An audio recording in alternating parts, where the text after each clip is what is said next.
Hello guys, तो कैसे हैं आप? आई होप कि सबकी तैयारी अच्छी चल रही होगी। और सॉरी आज के लिए जो मैंने वीडियो नहीं डाला। तो ये वीडियो आपको एक दिन बाद मिल रहा है। अनफॉर्चुनेटली मैंने शेड्यूल में गड़बड़ी कर दी थी। तो ये आपके लिए है। आज का वीडियो थोड़ा डिटेल है, बहुत ज़्यादा। मतलब कह सकते हैं कि हर क्वेश्चन के लिए डिटेल एक आंसर है। तो चलिए चलते हैं और आज की वीडियो शुरू करते हैं। जिन्होंने चैनल को सब्सक्राइब नहीं किया है वो सब्सक्राइब कर लेंगे बिना बोले। और जिनको लगता है कि कोई क्वेश्चन उनके मन में है, मैं ये बिल्कुल नहीं कहता कभी भी कि मैं बहुत ज़्यादा अच्छे से पढ़ा रहा हूँ।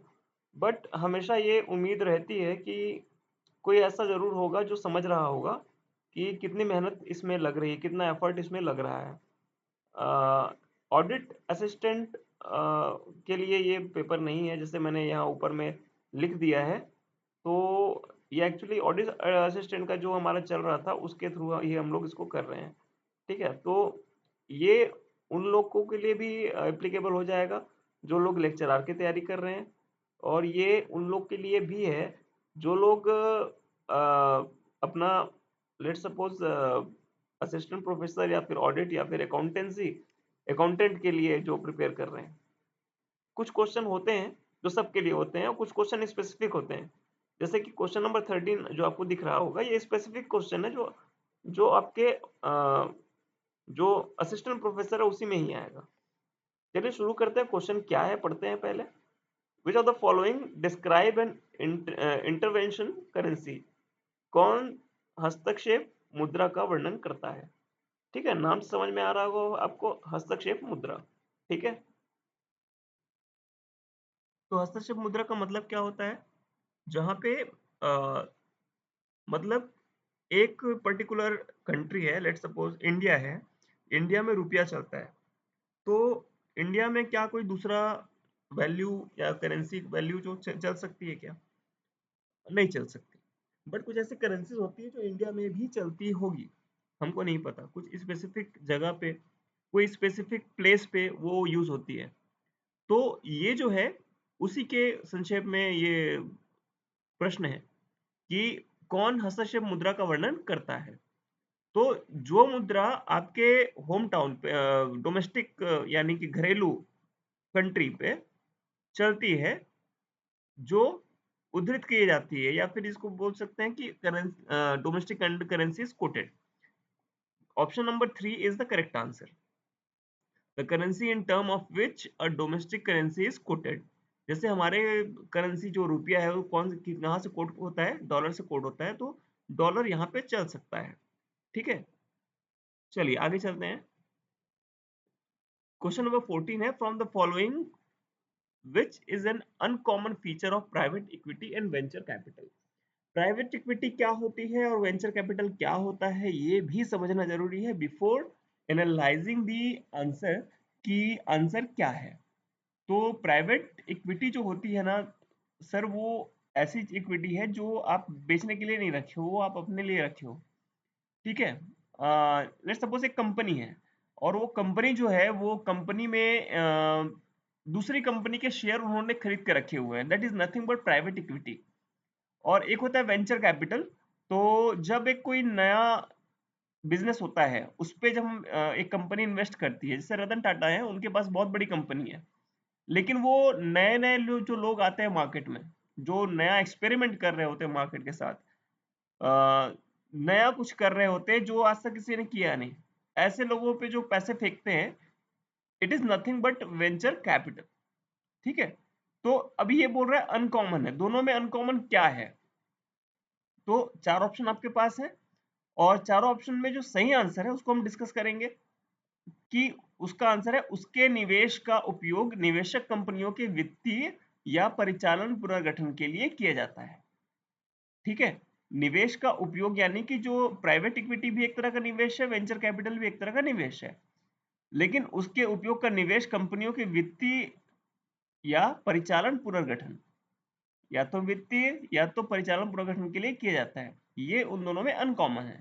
ठीक है, अब देखते हैं थोड़ा सा प्राइवेट इक्विटी यानी निजी इक्विटी किसी कंपनी या अन्य इकाई के निवेश की गई पूंजी है जो सार्वजनिक रूप से सूचीबद्ध या कारोबार नहीं करती, सूचीबद्ध नहीं है और उसमें कारोबार भी नहीं करती, मतलब उसको प्राइवेट रखे हैं आप।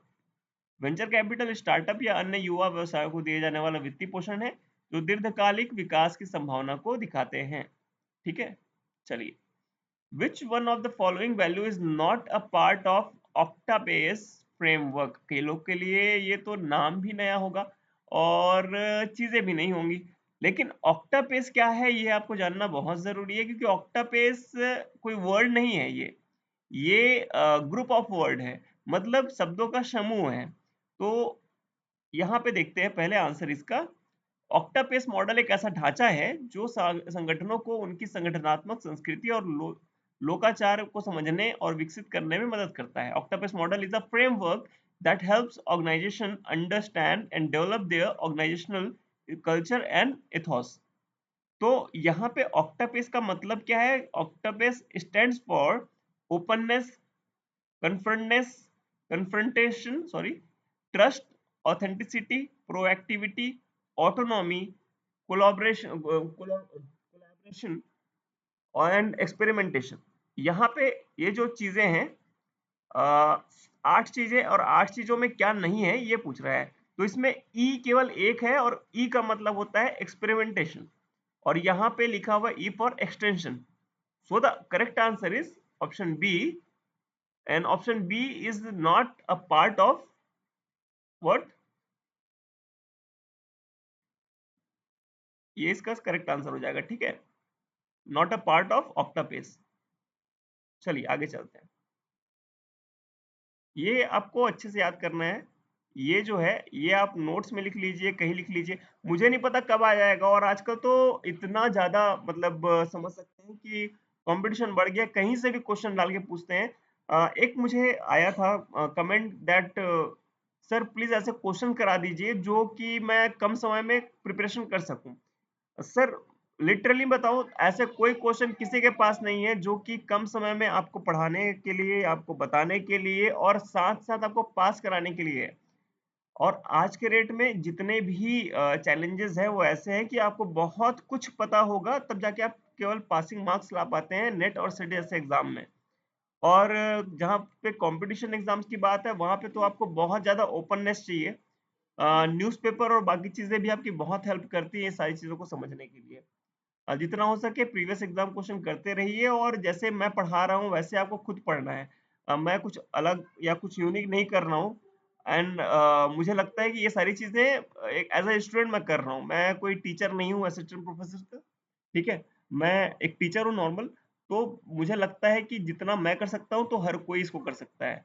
चलिए नेक्स्ट क्वेश्चन पे चलते हैं। Next question is the sales step in which a salesperson leans as much as possible about the prospective customer before making a sales call is known as।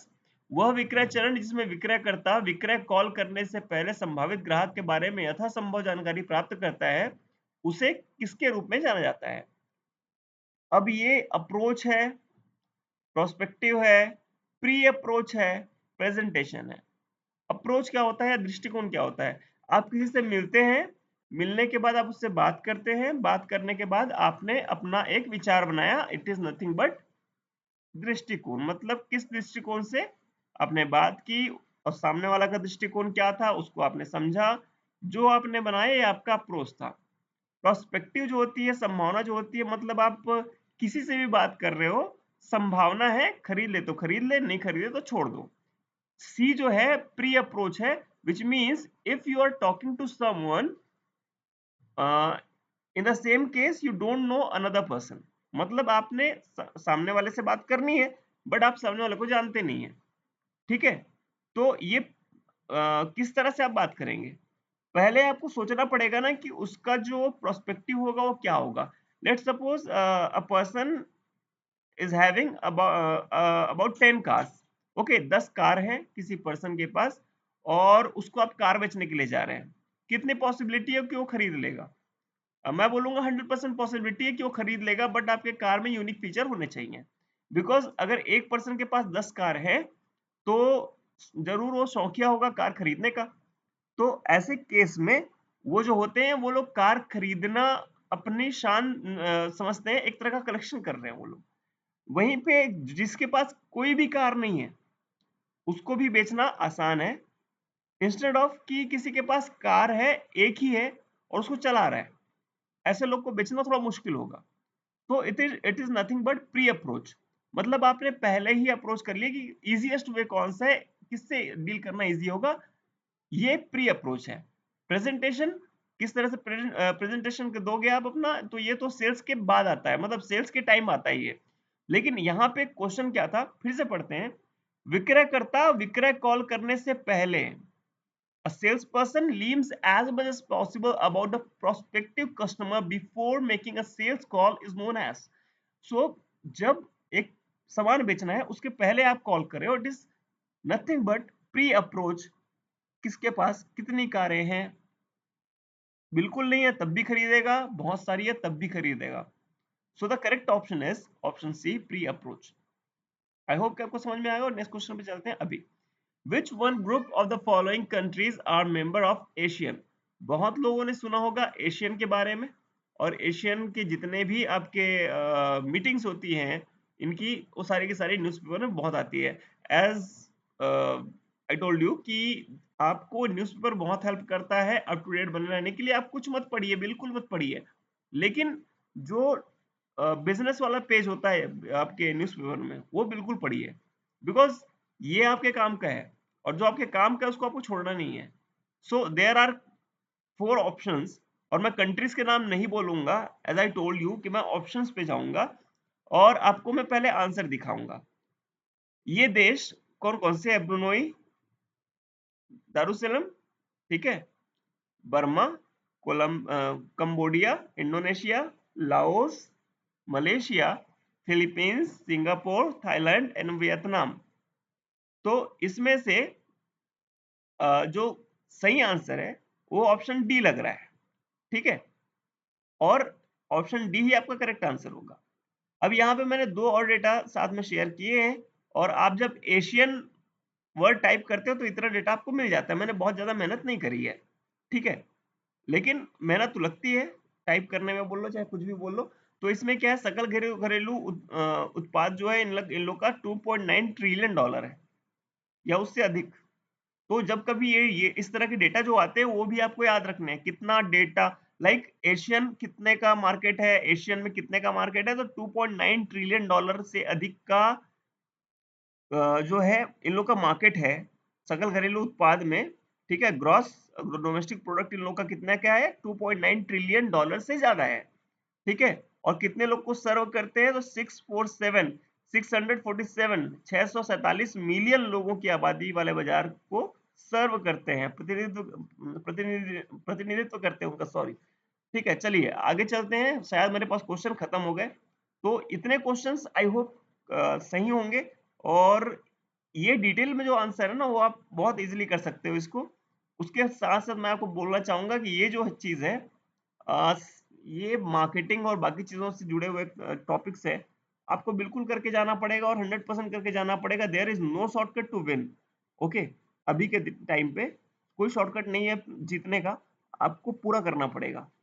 Thank you so much, और आज का दिन शुभ हो। Very good day to all of you.